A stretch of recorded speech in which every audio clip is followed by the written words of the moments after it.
অধিকাংশ মুসল্লিরা ঠুট লড়ে না, নামাজে দাঁড়াইলে পড়ে যান মুখস্থ ইঞ্জিল চলছে যত সময় পর্যন্ত এই কেরাতই নয়, যে কেরাত নয়, এই তিলাওয়াত নয়, যে তিলাওয়াতটা পড়নেওয়ালা যে পড়বে সে নিজে শুনবে না।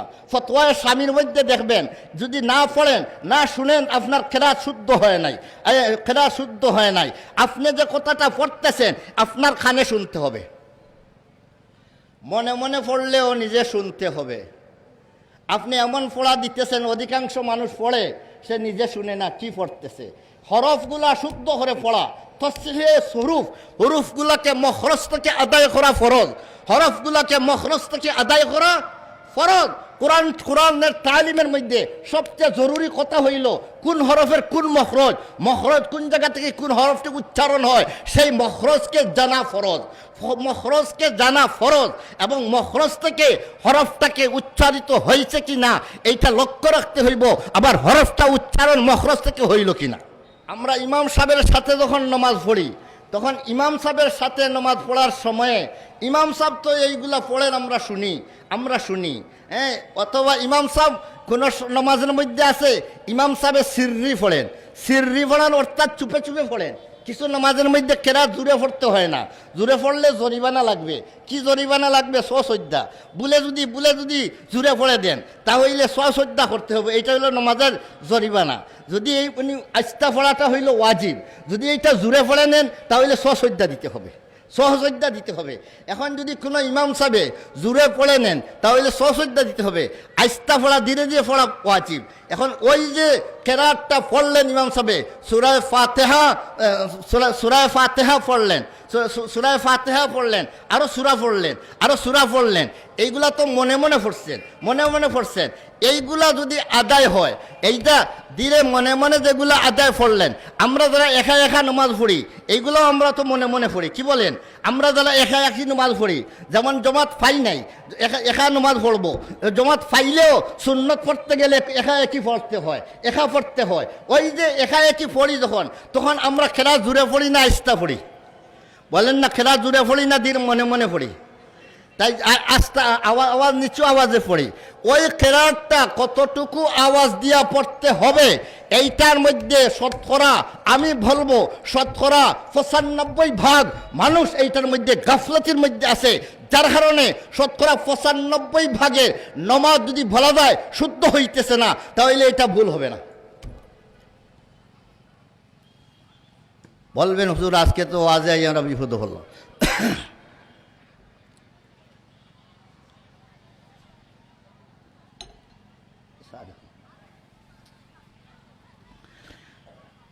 আমি বলি শুনেন,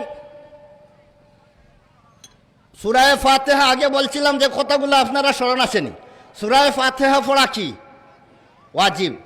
এরপরে কমসে কম 3টা আয়াত, ছোট 3টা আয়াত অথবা লম্বা 1টি আয়াত পড়া ওয়াজিব। এটার নাম কেরাত, জম্মে সূরা। এটাকে আরবি ভাষায় বলে জম্মে সূরা। একটা সূরা মিলানো এটা কি ওয়াজিব। এই ওয়াজিব আদায় হয়ে যায়, হয়। আর এরপরে যদি 40 আয়াত, 20 আয়াত, 10 আয়াত এইগুলা পড়বেন, এইগুলা হইলে আরো সুন্নত আদায় হইবে। এই ফরজ, ওয়াজিব, সুন্নত এই যা কিছু আদায় করবেন এর ভিতরে আদায় হয়ে যাবে। নামাজের মধ্যে কেরাত পড়া ফরজ, এই ফরজও কি আদায় হয়ে যায়। ফরজের জন্য আলাদা কিছু অংশ পড়তে হয় না। যদি ওইগুলো আদায় করে নেন এর মাধ্যমে আপনার ফরজ কেরাত আদায় হয়ে যায়। কি বলেন? সূরা ফাতিহা পড়লে ফরজ আদায় হয় না নি? সূরা ফাতিহা পড়লেন, এটা কোরআন নাইনি। ফাকরাউ মা তায়াসসারা মিনাল কুরআন। আল্লাহ বলছেন কোরআন থেকে কিছু পড়ো, যা তোমার সহজ হয় তোমার জন্য পড়ো। ওই কেরাত পড়া ফরজ। সূরা ফাতিহার পড়ার মাধ্যমেও আপনার ফরজ আদায় হয়ে গেছে। আর ওয়াজিব আদায় হয়েছে, সাথে সাথে ফরজও আদায় হয়ে গেছে। এরপরে আরো পড়বেন, এইগুলার দ্বারা আপনার ওয়াজিবও আদায় হবে, সুন্নতও আদায় হবে। বিরাদারানে ইসলাম শুনেন, এখন আমরা এই কেরাতগুলা যারা জুড়ে পড়ার, যে সময় ইমাম সাহেব জুড়ে পড়েন, এটা তো জুড়ে পড়েন আমরা সবাই শুনি।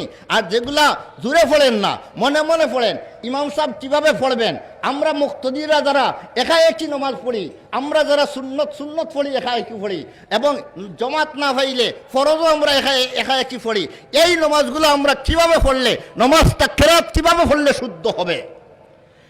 যেহেতু আমরা এই কেরাতগুলা জুড়ে পড়ি না, কি বলেন, আমরা জুড়ে পড়ি না, তাহলে এই কেরাতগুলা কিভাবে হবে? এই কেরাতগুলা হইতে হবে এইটা ধীরে ধীরে পড়বেন।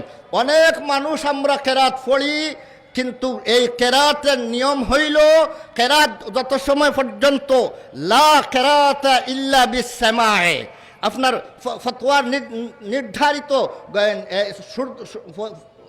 নির্ভরযোগ্য কিতাব হইল মুনিয়াতুল মুসল্লি, গনিয়াতুল মুস্তামলি, যার সরা হইল গনিয়াতুল মুস্তামলি।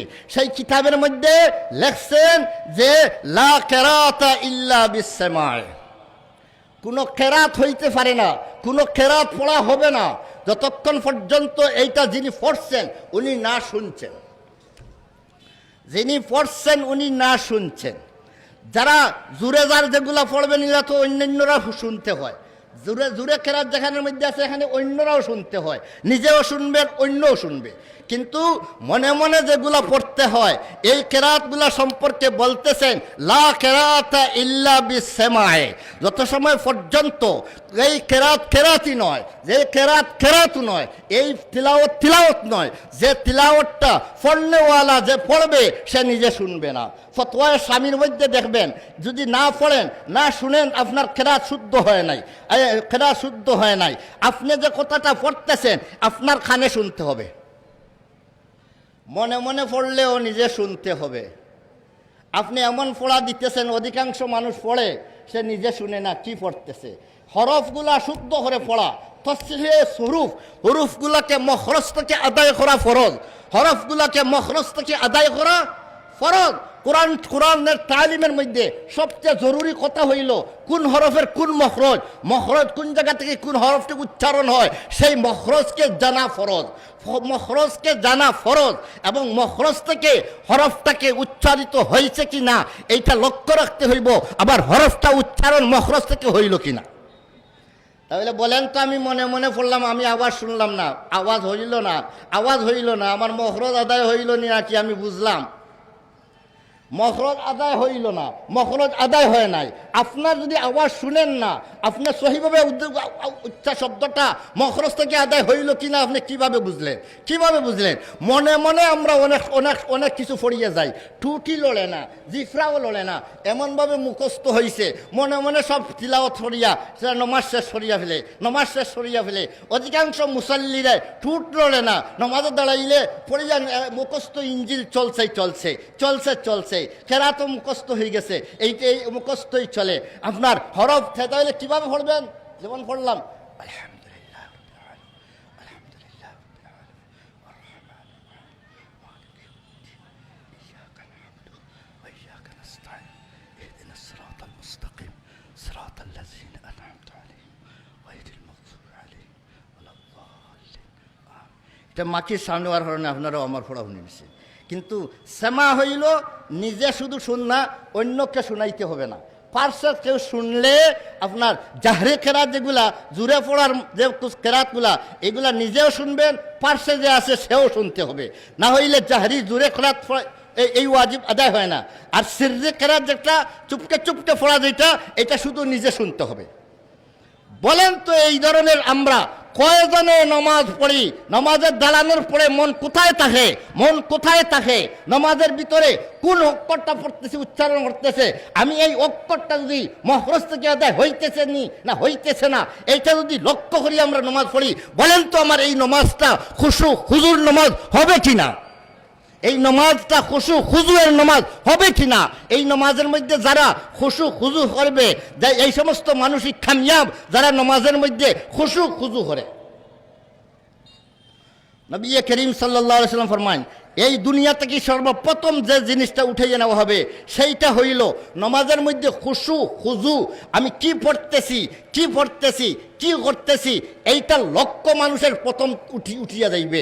এমনকি আস্থা জমাতের মধ্যে একজন মানুষও পাইবেন না যে তার নমাজের মধ্যে খুশু খুজু হয়েছে, এমন একজন মানুষও পাইবেন না। বলেন তো এই ধরনের খুশু খুজুয়ের অভাব আসেনি না নাই? বলেন তো, আমি যে বললাম 90-95 ভাগ, আপনি হিসাব করিয়া দেখবেন হরফ উচ্চারণ হইতেছে না শুদ্ধ। প্রথম তো এক দলের তো হরফগুলো উচ্চারণ শুদ্ধই নয়, এক দলের তো হরফ কি নাই, উচ্চারণগুলোই শুদ্ধই নাই। যাদের শুদ্ধ হয় নাই তাদের কেরাত শুদ্ধ হয় নাই, যাদের শুদ্ধ হয় নাই, যাদের হরফ উচ্চারণ শুদ্ধ নয়, তাদের কেরাত শুদ্ধ হইল না। কেরাত শুদ্ধ না হইলে নামাজ শুদ্ধ হইল না, কেরাত শুদ্ধ না হইলে ফরজ আদায় হইল না, কেরাত শুদ্ধ না হইলে ওয়াজিব আদায় হইল না, কেরাত শুদ্ধ না হইলে সুন্নত কেরাত আদায় হইল না, কিছুই তো তার আদায় হইল না। এই জন্য শুদ্ধ সহি শুদ্ধ করিয়া যা পড়বেন সহি শুদ্ধ করিয়া মখরজ থেকে সহি শুদ্ধ করিয়া পড়তে হবে। এবং চুপকে চুপকে মনে মনে যারা পড়বেন, যেন মাঝে পড়বেন, সেটার মধ্যে পড়নেওয়ালা তার আওয়াজ যদি না শুনে তাহলে তার নমাজ আদায় ফরজ হইল না। কেরাতের ফরজ যখন আদায় হবে না, কেরাতের ওয়াজিব যখন আদায় হইল না, ওই ব্যক্তির নমাজ শুদ্ধ হয় নাই। নামাজে যখন দাঁড়াইব তখন আমি আমার কেরাতটা, আমি যখন নিজের কেরাত পড়বো তখন আমার শব্দটা আমার কানে পৌঁছতেছিনি, হরুফটা সহিভাবে উচ্চারণ হইতেছিন, এইটার পরে আমরা লক্ষ্য রাখতে পারবো কি পারবো না? আল্লাহ পাক আমাদের সবাইকে এই এই এই ধরনের লক্ষ্য রাখিয়া আমাদেরকে পড়ার তৌফিক দান করো।